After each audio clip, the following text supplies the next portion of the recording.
לפי החוק, בכלא לכל אסיר מגיע מרחב של 6 מטרים רבועים. בעבודה, אתה יושב מאחורי שולחן עם מרחב חופשי של פחות ממטר מרובע אחד.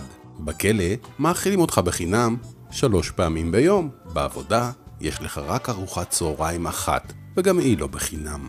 בכלא מקצרים לך את תקופת השהייה בתמורה להתנהגות טובה. בעבודה, בתמורה לעבודה טובה, נותנים לך עוד יותר עבודה. בכלא השומר הולך, פותח וסוגר אחריך את כל הדלתות. בעבודה, אתה נגרר לבד עם כל המפתחות או הכרטיס המגנטי. בכלא, אתה יכול לשחק בקלפים ולספר בדיחות. בעבודה, אתה תקבל על זה נזיפה. בכלא יכולים לבקר אותך קרובי משפחה וחברים.